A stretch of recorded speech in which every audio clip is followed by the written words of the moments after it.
할렐루야. 네, 한 주간 평안하셨습니까? 여러분 잘 오셨습니다. 오늘도 은혜 받는 시간 되기를 원합니다. 우리 전호자로만 인사하겠습니다. 잘 오셨습니다. 네. 한번 따라서 하겠습니다. 그래도 예수. 그래서 예수. 오직 예수. 할렐루야. 그래도 예수님이에요. 그래서 예수님입니다. 우리 모두는 그래서 오직 예수님만 따라가는 우리 성도들 되기를 축복합니다. 인터넷 사이트에서 아가씨와 엄마의 차이점은 뭘까요? 라고 하는 설문조사를 했어요. 아가씨와 엄마의 차이가 뭘까요? 많은 댓글들이 달리고 많은 의견들이 주어졌습니다. 거기 이런 얘기들이 있어요. 아가씨 때는 나를 위해 돈을 벌지만 엄마가 되기 위해서는 자식을 위해 돈을 버는 거예요. 그렇죠? 아가씨 때는 나에게 최고를 투자해요. 나에게 시간, 나에게 돈, 있는 거 다 나에게 투자를 하는데 엄마가 돼서는 누구에게 최고를 투자합니까? 자식에게. 자기는 없어지는 거예요. 나는 없어지는 거예요. 자식만 있는 거예요. 그 다음에 아가씨는 팔뚝이 굵고 아가씨는 팔뚝이 얇고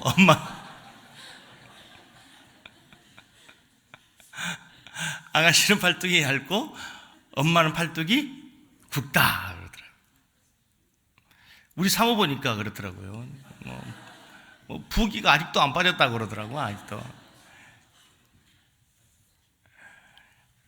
물론 이 조사가 맞는 것 같기도 하고 동의하는 부분도 많지만 꼭 전적으로 다 그런 건 아니에요. 아가씨 때 돈을 벌어서 다 자기에 투자하지 않고 부모님에게 드리는 사람도 있고, 그렇죠? 아가씨 때 돈 벌어서 다 자기에게 투자하는 게 아니라 남에게 베풀고 사는 사람도 있을 수도 있어요. 아가씨라고 다 팔 얇나요? 엄마라고 다 팔 굵나요? 반대로 아가씨인데도 굵은 사람이 있고 엄마인데 여전히 얇은 사람도 있을 수 있어요. 그런데 아가씨 엄마를 구분할 수 있는 확실한 상황, 분명한 증거가 있을 수 있습니다.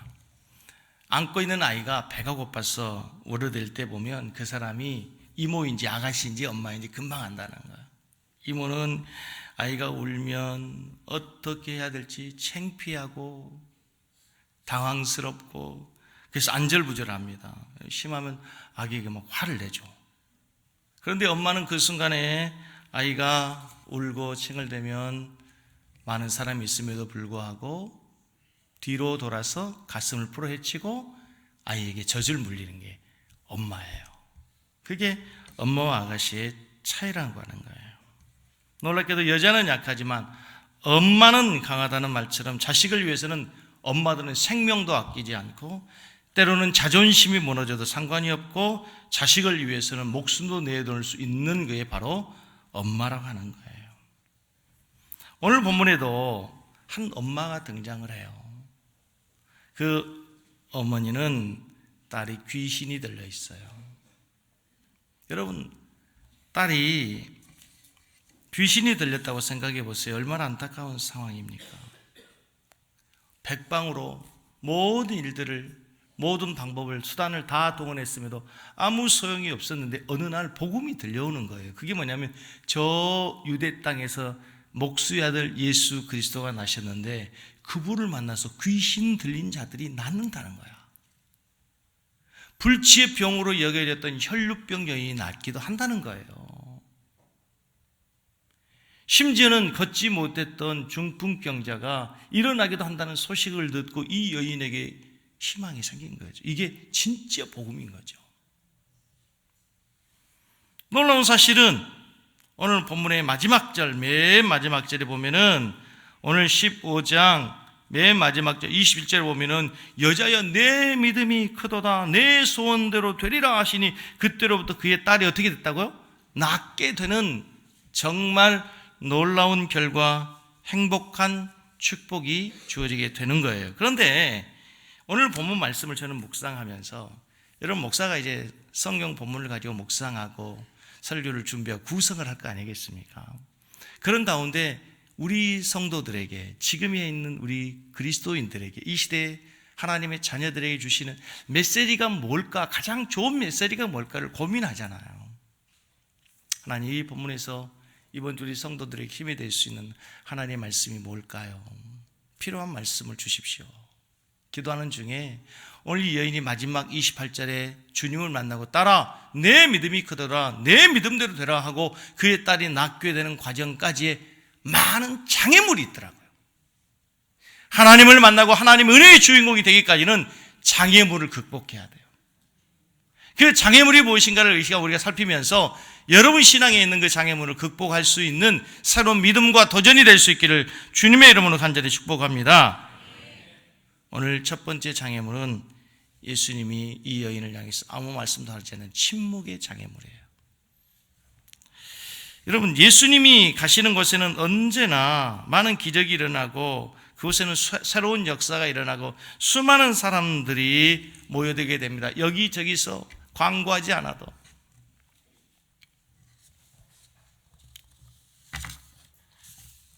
이 여인에게도 예수님, 귀신 들린 딸을 가진 이 엄마에게도 예수님의 소식이 들렸어요.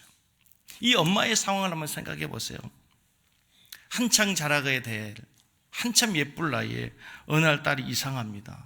여기저기서 이상한 소식들이 들려집니다. 하는 행동이 이상해요. 말이 이상해요. 병원을 갔어요. 쉽사리 병명이 나타나지 않는 거죠. 약방에 가서 의원에게 하소연을 하고 아무리 진료를 해도 차도가 없는 거예요. 그래서 어느 날 자세히 보니 이 딸의 병명이 뭐예요? 신병이라, 신병. 귀신 들렸다는 거예요. 신이 들렸다는 거죠. 그런데 예수님 만나면 이 딸이 나을 수 있다는 소식을 듣고 너무 기뻐하고 즐거워해서 예수님께로 갔어요. 오늘 본문 말씀 22절을 보세요. 오늘 본문 말씀 22절에 보십시오. 15장 22절. 가난한 여자가 그 지경에서 나와서 뭐 합니까? 소리를 질러 이르되 주 다윗의 자손이여 나를 어떻게 불쌍히 여겨 주십시오. 내 딸이 흉악하게 귀신 들렸습니다. 많은 사람들이 있는 가운데서 이 여인이 예수님이 가기엔 너무 많은 장애물이 있는 거죠. 어떤 장애물? 사람들이 에워싸여 있으니까. 그리고 이 여인은 신분의 장애물이 있어요. 이방인이잖아. 가난한 여인이잖아. 유대인들 사회에서는 이방인들을 너무 경멸히 여기니까 함께 갈 수가 없으니까 저 먼 곳에 예수님이 있는데 만날 길이 없어서 이 여인이 만날 수 있는 유일한 방법이 있어요. 뭐요? 소리 지른 거죠. 뭐라고 소리 질렀어요? 주 다윗의 자손이여 나를 불쌍히 여겨 주십시오. 내 딸이 흉악하게 귀신 들렸습니다. 여기서 소리 질렀다고 하는 헬라어도 에크라젠이라고 하는 단어는 그냥 한번 예수님 나를 불쌍히 여겨주세요 라고 하는 단어가 아니에요. 계속해서 소리 짓다라고 하는 거예요. 여러분 상상해 보십시오. 예수님이 저 멀리 지나가시는데 지금 이 여인이 예수님을 부릅니다. 예수님 내 딸이 귀신 들렸어요. 불쌍히 여겨주세요. 한 번 소리 지고 말았겠습니까? 수많은 사람들이 있는 가운데 저 가는 예수님을 부르기 위해서 나사렛 예수여 다윗의 자손 예수여 나를 불쌍히 여겨주십시오. 내 딸이 귀신 들렸습니다. 내 딸을 살려주세요. 계속해서 소리 지른 거죠.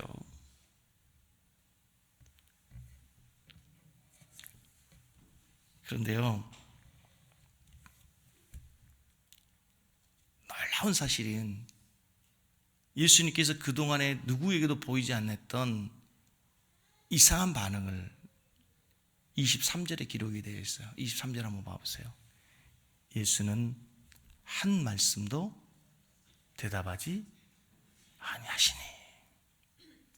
여러분, 우리 예수님이 어떤 분이셨습니까? 원래 예수님께서 정말 연약한 사람들, 가난한 사람들, 병든 사람들에게 가서 친근하시고 너무 따뜻한 분이시잖아요. 베드로 장모에 가서는 열병을 앓고 있는 장모의 손을 잡아 일으켜 주시기도 하고, 어떤 사람에게는 침을 이겨서 눈에 흙을 이겨 발라주기도 하시고, 예수님께서 먼저 가서 백부장의 하인에게는 내가 가서 직접 친히 고쳐주리라 주님 말씀하셨잖아요. 그런데 이 여인이 그렇게 소리를 질러댐에도 불구하고 성경에서는 뭐라고요? 한 말씀도 대답하지 않으셨다는 거예요. 그토록 힘을 다해 소리 지르는 이 여인을 향해서 예수님이 한 말씀 위로해 주시고 무슨 일이냐고 물어봐 주시면 얼마나 좋겠어요. 그런데 성경에서는요, 냉정하게 예수님께서 한 말씀도 하지 않았다는 거예요. 어쩐 일인지 이 여인에게는 예수님이 냉담하시는 거예요. 철저하게 침묵하시는 거예요. 그래서 제자들이 이상해요. 오늘 22절을 다시 보세요.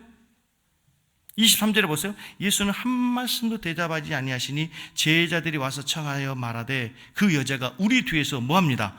소리를 지르오니 그를 보내십시오. 지금 하도 소리를 질러대니까 시끄러우니까 제자들이 하는 거, 예수님 지금 시끄럽지 않습니까? 소리 지르지 않습니까? 어떻게 한 말씀에서 보내시든지 주님 어떻게 좀 하시지요. 누가 얘기하는 거예요? 제자들이 얘기하는 거예요. 그러니까 제자들이 반응을 하는데, 다른 때는 제자들이 못 오게 하는데 예수님께서 부르시잖아요. 반대 상황인 거죠. 지금 예수님께서 한 말씀도 하지 않으세요. 제자들이 나서서 뭐라고 얘기할 때까지.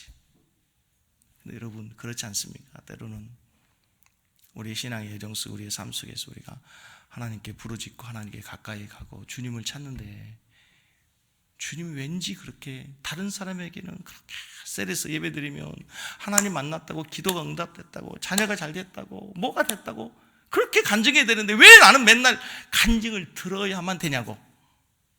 나는 간증 하나 할 게 없고 나에겐 도대체 하나님께 찾아오신 흔적도 없고 찾아오실 기미도 보이지 않고 도대체 하나님은 왜 나에게 그렇게 침묵하시는 것처럼 느끼지 않습니까, 여러분? 저는 이 말씀에요 너무 공감이 됐어요. 우리 성도님들은 잘 모르겠는데 혹시 제 책 피어오름 책을 읽으면 제일 처음에 첫 챕터가 뭡니까? 하나님이 계시지 않는 증거. 나는 내 삶에 아무리 생각해봐도 하나님이 계시다면 이런 일이 있을 수는 없는 거예요. 하나님이 안 계신 것 같더라고. 아무리 불러봐도 아무리 찾아봐도 하나님이 계시다면 어떻게 이런 일이 있을 수 있는지, 하나님이 도대체 왜 나에겐 그러시는지, 침묵하시는지. 다른 사람은 이 본문을 그냥 예수는 한 말씀도 대답하지 않으시니 라고 하는 단어를 지나갈 수 있을지 모르겠지만 저에게는 이 말씀이 너무 공감이 되는 거예요. 일부 예배 때 드려진 예물을 내가 드렸는데요, 한 주간에 우리 성도님들 가운데 새벽 기도에 나와서 작정해서 부흥회 이후에 100일 작정기도, 며칠 작정기도 하나님께 드린 예물들이 있어요. 그 예물 속에 담겨진 기도의 제목들이 있는데 하나님 웬일인지 1년, 2년, 5년, 10년 됐는데도 응답하지 않는 기도의 제목들이 있어요. 그렇죠. 여러분 그때 우리가 기억해야 됩니다. 여러분 하나님이 응답하지 않는다고 하나님이 계시지 않는 것 아닙니다. 하나님께서 이 여인의 외침에 대해 철저히 침묵하신다 할지라도 제자들이 나서서 예수님께서 어떻게 좀 하셔야 된다고 말씀하시는 가운데 주님이 말씀하지 않는다 할지라도 낙심하면 안 돼요. 거기서 끝나면 안 돼요.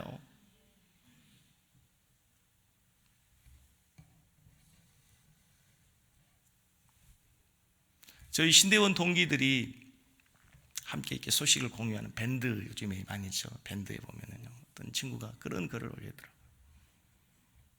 개척 지하실에서 개척교회 시작한 20년 됐습니다. 20년 지났습니다. 상황이 너무 변하지 않고 20년 동안 제자리에 걸음하는 이 상황에 너무 지쳐갑니다. 사명으로 시작했는데, 비전을 갖고 시작했는데 이제 내가 사명을 위해 사는 건지 생존을 위해 사는 건지 내 자신의 정체성이 혼란스럽습니다. 그때 막 이렇게 친구들이 댓글을 하는 가운데 이런 얘기를, 그래도 여전히 하나님이 사랑하십니다. 목사님을 여전히 하나님이 바라보고 계십니다. 지키실 것입니다. 여러분 우리가 막 쫙 시온의 대로처럼 아스팔트 길을 쫙 달릴 때 그때만 하나님이 살아계십니까? 그때만 하나님이 사랑하십니까?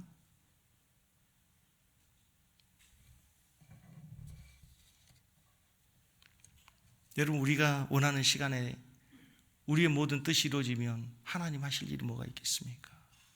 세상은 어떻게 되겠습니까? 탐욕의 도시가 될 거예요. 탐욕의 도시가. 역사의 주관자 되신 하나님의 시간표가 있고 하나님의 계획과 경륜이 있어서 그분의 뜻 가운데서 세상을 이끌어 가신다는 사실을 믿으시기 바랍니다. 할렐루야.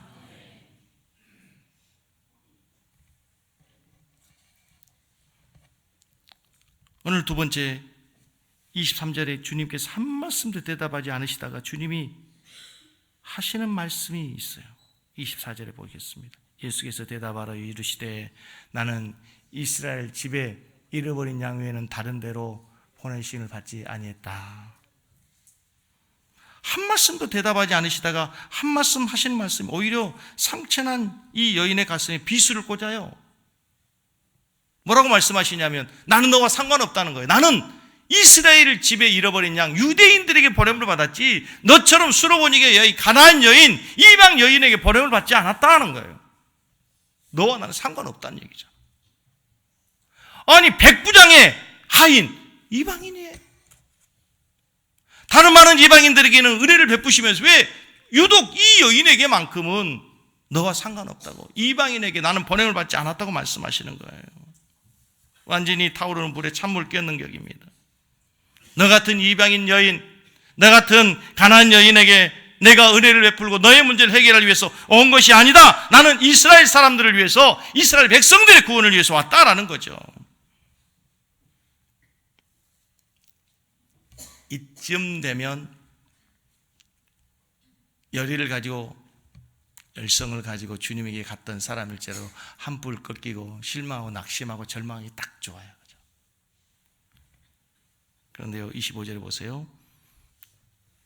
25절에 여자가 와서 예수께 뭐 해요? 예수께 뭐 해요? 전하며 이르되 주님 저를 도와주십시오. 이 여인이 지금 여기 성경에서는 아무 감정이 들어가 있지 않잖아. 이 본문의 상황을 가지고 여러분들 연극을 만든다, 드라마를 만든다면 이 여인이 지금 어떤 목소리로, 어떤 태도로 예수님에게 엎드리고 예수님에게 강청할 건지 한번 여러분이 상상을 해보세요. 그의 옷은 남루했을 거예요. 표정은 세상의 모든 근심과 걱정으로 정말 일그러질 대로 일그러졌을 거예요. 그리고 머리를 숙였어요. 바짝 엎드렸겠지요. 주님, 그래도 저를 좀 도와주십시오. 주님의 대답이 없자 소리 지르기 시작했죠. 주님, 그래도 도와주셔야 됩니다. 눈물이 흐르겠죠.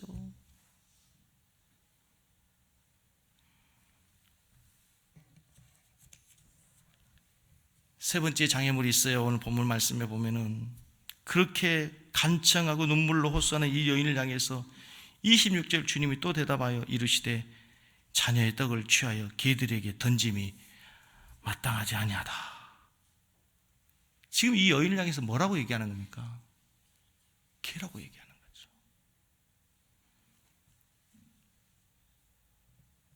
이 개라고 하는 말은 유대인들이 가장 경멸하는 동물 중에 하나입니다. 우리 한국 사람들은 개 고기를 먹잖아요. 그게 여러 외국에서 뉴스거리도 되지만 이방인들, 유대인들에게는 개를 먹지 않아요. 개는 가장 음탕한 짐승이라고 얘기했어요. 가장 경멸하는 짐승 중에 하나예요. 요즘에 한국에서는 개 팔자가 정말 상팔자입니다.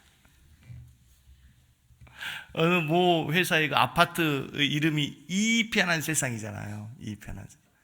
또 안산 어디 가니까 이편한 치과도 있더라고. 근데 그 이편한 세상 아파트 상가에 개편한 세상 개편한 세상 그 애완견 센터가 있더라고요. 개편한 세상. 요즘 얼마 전에 깜짝 놀랐어요. TV 광고도 개들 그 무슨 먹는 거예요? 그거 팔는 광고가 나오더라고. 현대 자동차가 어디 무슨 자동차 회사에서 그 승용차 선전할 때 그 개님 시트 있는 그거, 개님 시트 있는 그걸로 차의 특징을 해서 광고하더라고요. 그만큼 반려견을 이제 이 중요시 여기 가족처럼 여긴다는 그런 사회적인 분위기를 보여주는 거잖아요. 어제 어느 집사님 되게 신방 갔는데 오늘 또 설교 개 얘기하려고 그랬는지 개를 샀는데 참 예쁘더라고요, 진짜 보니까. 예, 순간 나도 한 마리 살까 싶은 생각이 들었어요. 참 예쁘더라고요. 그런데 지금 우리가 생각하는 그런 애완견, 그게 아니란 말이에요. 유대인들의 사회에서는 가장 경멸하고 멸시하는 짐승이 개예요. 그런데 너는 지금 뭐라는 거예요? 개라는 거예요. 아니, 이건 너무하시잖아요, 예수님이. 이거는 인권 침해고 이건 인격 모독이지. 자존감을 완전히 무너뜨리는 거 아닙니까? 난 너와 상관없다, 여기까지 괜찮아, 그래도 참을만 한데 지금 개라고 얘기하는 거 아닙니까? 자녀들의 떡을 취하여 개들에게 던지면 마땅치 않다.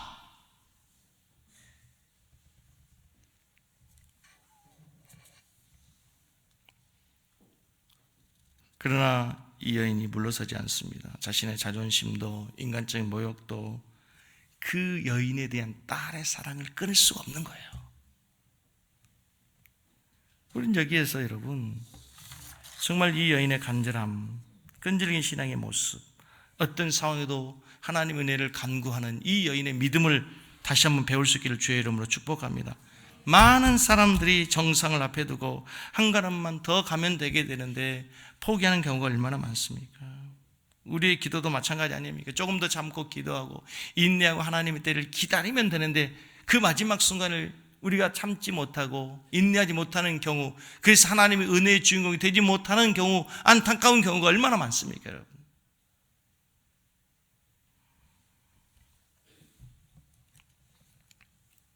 오늘 본문의 가장 하이라이트, 클라이맥스는 26절이 아니에요. 자녀의 떡을 취하여 개들에게 던지기 마땅치 않다, 이 구절로 끝나면 성경은 은혜의 복음이 아니에요. 27절이 있어요. 27절을 같이 보겠습니다. 여자가 이르되 주여 올소이다만 개들도 제 죄인의 상에서 떨어지는 부스러기를 먹나이다. 이 여인이 참 지혜로운 여인. 이 엄마가 참 대단해요. 자녀의 떡을 취하여 개들에게 던짐이 마땅치 않다 할 때, 주님 괜찮습니다. 저 개가 돼도 괜찮습니다. 저를 개로 불러도 괜찮고요, 개처럼 취급해도 상관이 없는데, 주님 그래도 개도 주인이 던져주는 상에서 던져주는 그 부스러기 먹지 않습니까? 좋습니다. 주님 유대인들에게, 이스라엘에게 다 주십시오. 유대인들에게 먼저 주십시오. 그러나 그 가운데 떨어지는 부스러기 있거든, 그때 저 주세요. 은혜의 부스러기라도 줬사오니 주님 그거라도 저에게 주세요.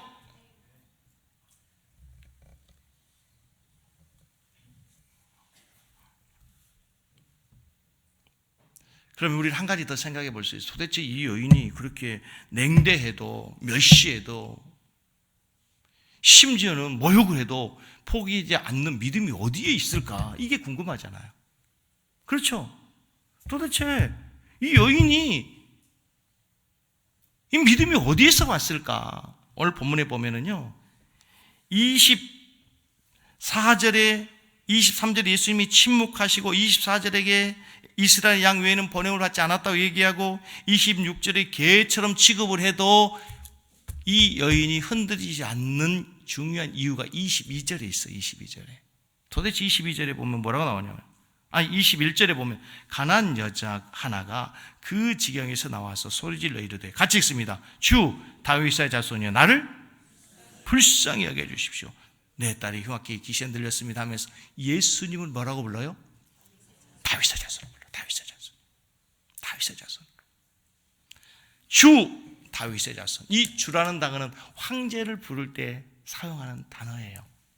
주님이라고 한 단어는 황제를 호칭할 때 쓰는 단어란 말이에요. 아무에게나 쓰는 단어가 아니에요. 예수님을 지금 하늘에 계신 천지를 창조하신 하나님 아버지로 부르는 거예요. 이 여인이 알고 있는, 눈앞에 있는 목수의 아들 30대의 예수는 인간이 아닌 거예요. 사람이 아닌 거예요. 주님인 거예요. 세상의 모든 만물을 창조하고 다스리는 하나님으로 알고 있는 거예요, 지금. 뿐만 아니고 다윗의 자손이요, 많이 들어보셨죠? 그런데요, 놀라운 사실은 지금까지 우리가 마가복음을 이 부분이 지금 마가복음의 흐름에서 오는 거잖아. 지금 마가복음을 살피는 거잖아요. 우리 마태복음을 봤지만 마가복음에서 조금 전 며칠 전 예수님의 제자들이 풍랑일 때 예수님 뭐라고 불러요? 랍비어 이렇게 불러. 랍비어 부른단 말이야. 예수님의 제자들도 아직 예수를 향해서 인간이 누구도 마가복음에서는 아직 예수를 다윗의 자손 예수여, 주 예수여, 다윗의 자손 예수라고 부른 사람이 한 사람도 없어요. 다윗의 자손이라는 얘기는 뭐예요? 잘 아는 것처럼 메시아라는 거예요. 다윗의 후손으로 이스라엘 백성들을 구원할 하나님이 보내실 구원자라는 뜻이에요. 그 여인의 믿음을 통해서 더 놀라운 사실은 여러분 지금 마가복음 7장에서 논쟁이 뭐냐면요, 마가복음 지난주 생각나십니까? 바리새인과 서기관들이 예수님에게 와서 너희들은 왜 정결하게 음식을 먹지 않는 거야? 왜 우리 조상들이 먹었던 대로 장로들의 유전대로 손을 씻지 않고 음식을 먹지 않아 더럽게 정결하게 하지 않냐고? 그때 예수님이 뭐라고 말씀하십니까? 사람이 더러워지는 것이 음식 먹는 것 속으로 들어가는 거 아니고 나오는 거다. 진짜 더러운 것은 먹는 것으로 아니고 그 여기서 마음에서 나오는 것, 그것이 사람을 더럽게 하는 것이다. 정결함에 대해 얘기하면서 그들은 누구를처럼 얘기하는, 이방인이 그렇게 더럽지 않느냐, 이방인처럼 왜 손을 씻지 않고 먹는 거야 라고 공격한 거예요. 그런데 지금 거기에 연결선상에서 이 본문을 보세요. 유대인 너희들이 지금 믿음이 있다고 얘기하고, 보아라 너희들이 하나님의 자녀라고 얘기하고 믿음이 있는 것처럼 얘기하면 이 여인을 보아라. 냉대해도 멸시해도 모욕해도 이 여인은 흔들리지 않는 주 예수 그리스도가 다윗의 아들이라고 하는 사실을 흔들림 없이 믿고 있지 않느냐? 이 믿음을 보라. 누가 믿음의 백성이냐? 라고 하는 메시지를 가지고 있는 거예요. 여러분, 우리의 믿음이 어디에 있는 줄 아세요? 직분이 아닙니다, 여러분. 유대인이냐 이방인 이게 아니라는 거예요. 신앙의 연륜이 10년이냐 20년 이것도 아닙니다, 여러분. 어떤 환경 속에서 어떤 상황 속에서 내가 예수 그리스도가 나의 주님이요 하나님의 아들이요 나의 생명의 구주라고 하는 사실을 흔들리지 않는 믿음을 갖는 것이 진짜 믿음이라는 사실을 믿으시기 바랍니다. 본문은 그걸 얘기하고 있는 거예요. 여러분이 섬기는 교회를 다니는 게 중요한 게 아닙니다, 여러분. 어느 교회에 속해 있느냐 이게 중요한 게 아니에요. 어느 교회를 다니느냐는 더 중요하지 않아요.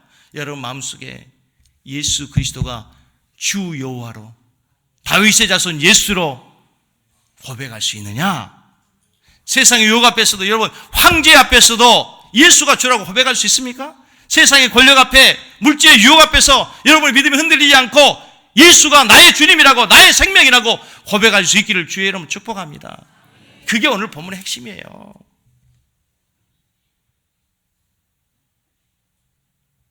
이것에 흔들리고 저것에 흔들리고 이런 이유 때문에 저런 이유 때문에 그게 중요한 게 아니에요. 이 여인의 흔들리지 않는 믿음이 어디서 왔냐면 예수가 누구인가를 분명히 안 거예요. 예수를 모르면요 우리의 신앙의 뿌리가 제대로 될 수가 없어요. 늘 저에게서 죄송해요. 제가 그렇게 종교생활 열심히 했어요. 초등학교 때부터 중학교, 고등학교 2학년 때까지 열심히 종교생활 했습니다. 한순간에 무너지더라고요. 신앙 회의가 오니까 한순간에 예수가 누군지 모르는 거죠. 도대체 예수가 나를 위해 죽었다고 하는데 2000년 전에 예수가 나를 위해 죽은 거하고 지금 나하고 무슨 상관이 있는지.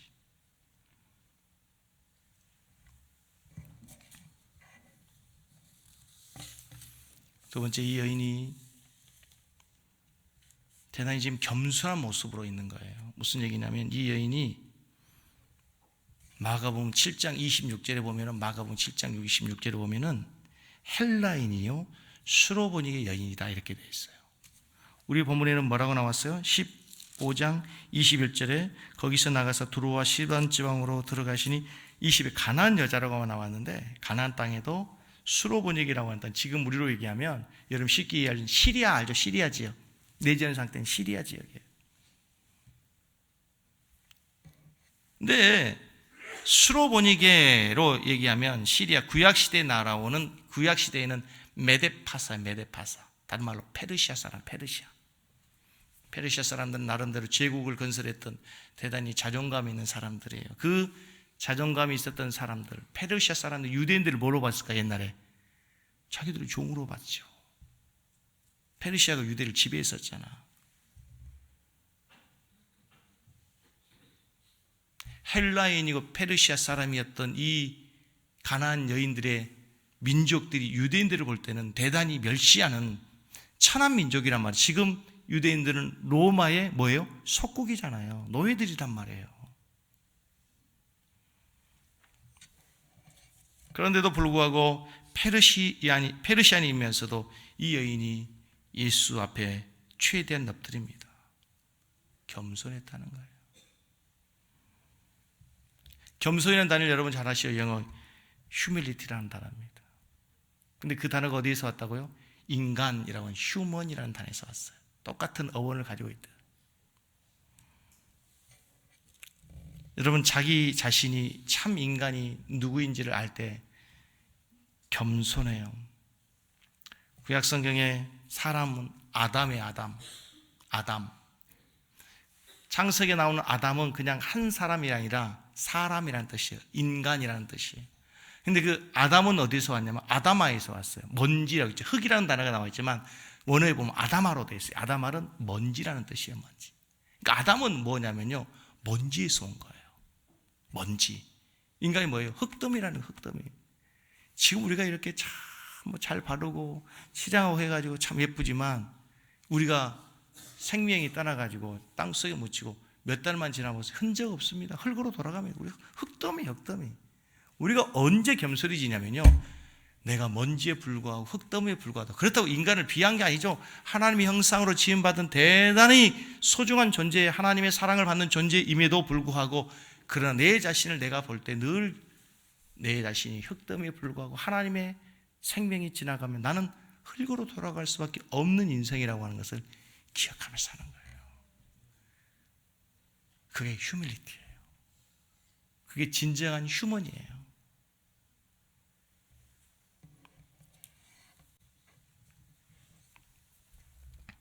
내가 헬라인이고 페니키아인이고 이 모든 건 다 중요하지 않아요. 나는 하나님 앞에 엎드릴 수밖에 없는, 나는 연약한 존재, 나는 정말 깨어지기 쉬운 질그릇과 같은 존재라는 사실을 기억하고 하나님 앞에 은혜를 구하는 거예요. 여러분 생각해 보십시오. 개 취급하는 예수님의 말씀이 이 여인이 무너져 버렸다면 어떻게 되었을까요? 자녀의 떡을 상에서 취하여 개에게 주는 것이 마땅치 않다는 예수님의 모욕적인 말을 듣고 여러분들은 어떻게 하셨겠어요? 그럼에도 불구하고 이 여인이 마지막까지 예수님의 멸시, 예수님의 욕을 먹었어요. 무슨 얘기냐면요, 우리말은 참 신비롭습니다. 한국말이 대단히 철학적입니다. 철학적이에요. 그 직업을 얘기할 때 여러분, 사자가 붙은 변호사, 의사, 검사 이런 사자가 붙어 있는 게 있잖아요. 그리고 가자가 붙은 게 있죠. 예술가, 음악가, 그죠? 그리고 인자가 붙은 게 있잖아요. 인자, 시인, 또 뭐가 있죠? 변호사가 있는 반면에 변호인이라고 하는 게 있잖아요. 이게 다 대단한 의미가 있는 거예요. 사자가 들어가는 이 선비 사자가요, 도끼가 원래가 이게 상형문자라면 상형문자. 도끼를 거꾸로 세워놓은 게 이게 사자래요. 그러니까 힘을 갖고 있는, 권력을 갖고 있는 거예요. 사자들을 보면. 가짜는요, 여러분, 그게 뭐냐면 하늘이 내린 사람들, 하늘이 준 재주를 가진 사람들이에요. 음악가, 미술가, 예술가들이잖아요. 참 한국말이 참 대단해. 그런데 중요한 거는요, 사람이 칭찬은 듣습니까, 먹습니까? 칭찬을 먹어요? 칭찬 듣습니다.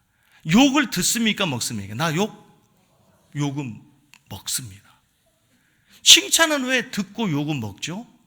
대단히 의미가 있어요. 여러분, 먹는 거예요. 두 종류가 있어요. 먹어서 없어지는 게 있고요, 먹어서 남는 게 있어요. 욕은 욕을 막 비난한 그런 얘기가 아니고 잘못된 것을 꾸중하는 것을 욕이라고 하잖아요. 그 욕을 먹어야 돼요. 먹어서 욕 먹었던 것을 하지 않는 사람이 되면요, 좋은 사람, 참 사람이 되는 거예요. 그게 욕을 먹는 거예요. 그래서 욕을, 칭찬은 듣고, 근데 칭찬을 먹으면 안 돼. 높아지고 교만해져. 칭찬은 그냥 듣고 끝났어요. 그러나 욕은 먹어야 되는 거예요. 근데 어떻게 해야 돼? 잘 먹어야지. 꾸중한 것을 듣고 막 화를 내고 그 자리에서 예수님이 지금 꾸중하는 것을 듣고 예수님이 소리 지르고 버럭버럭 대들었다고 하면 이것은 욕을 먹는 게 아닌 거야. 그냥 수치로 끝나는 거예요. 그런데 욕을 어떻게 했어요? 잘 먹은 거지. 잘 먹은. 누군가 여러분들이 욕할 때 잘 먹으시기 바랍니다. 잘 드세요. 사람이 생각을 합니까? 생각을 먹습니까?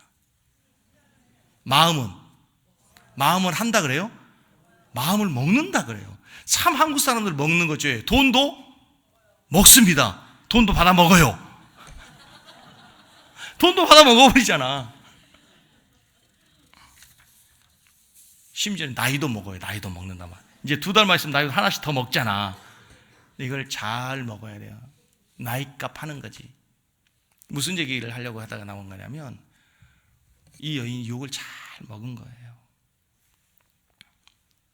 절멸하고 멸시하는 끝난 것이 아니라 그걸 가지고 끝까지 주님 앞에 바르게 섰을 때 이제 이 여인에게 놀라운 하나님의 은혜가 있는 거예요. 시간이 가지만 여러분, 이 본문에서 저는 뭘 봤냐면요, 저희 어머니를 봤어요. 그 어떤 상황에도 포기할 수 없는 절박함이 있잖아. 뭘 해보지 않았겠어요? 무당에 가보지 않았겠어요? 한약방 안 가봤겠어요? 양학방을 안 가봤겠어요? 침마주를 안 가봤겠어요? 여기저기 좋다는 어디를 안 가봤냐고. 방법이 없잖아요. 방법이 없. 이제 마지막 희망의 끈, 실오라기, 지푸라기로 잡는 심정, 이제 마지막 주님 놓치면 방법이 없는 거잖아요. 다른 데 갈 방법이 없는 걸. 죽어가는 딸을 보면서, 귀신에 사로잡혀 죽어가는 딸을 보면서 이 여인은 절박한 거죠. 무엇이라도, 어떤 짓이라도 다 할 수 있고 다 참을 수 있는 거죠. 오늘날 우리 그리스도인들에게 가장 문제가 뭐냐면요, 이 절박함이 없는 것 같아요. 기도하는 거 보면은 절박감이 있게 보입니까? 찬양하는 거 보면 절박감이 있게 보입니까? 주님 보실 때, 야, 너의 마음을 좀 더 쏟아라. 주님 그러시지 않겠어요, 여러분? 왜냐하면 절박하지 않아도 방법이 너무 많으니까, 길이 많으니까. 절박하지 않아도 되잖아. 여인은 근데 다른 방법이 없는 거죠. 하나님의 말씀을 정리해 보겠습니다, 여러분. 오늘 이 여인이 주님의 은혜의 주인공으로 마지막 28절에 이렇게 주어집니다. 여자여, 내 믿음이 크도다. 내 소원대로 되리라니. 그때로부터 그의 딸이 마지막 어때요? 나으니라로 끝나요. 저는 우리 섬기는 성도님이 이런 은혜가 있기를 원합니다. 아들아, 딸아, 여자야, 내 믿음이 크도다. 내 소원대로 되리라. 그러나 거기까지 가기에는요, 장애물이 많아요. 예수님이 침묵하세요. 냉대하셔요. 모욕감을 주셔요. 우리를 삶에 보면 많은 장애물이 있단 말이에요. 피곤해요. 바빠요. 친구들이 자꾸 만나자고 해요. 주님 앞에 가기까지 너무 많은 장애물이 있어요. 그러나 이 여인은 절박함이 있기 때문에 포기할 수 없어요. 타협하잖아요. 그럼 마지막 절박한 심정으로 주님 앞에 붙들었을 때 주님에게 드디어 인정을 받는 거예요. 여자의 내 믿음이 크도다. 내 믿음대로 될지어다. 이런 은혜, 이런 응답 우리 모든 성도들에게 주어지기를 주님의 이름으로 간절히 축복합니다.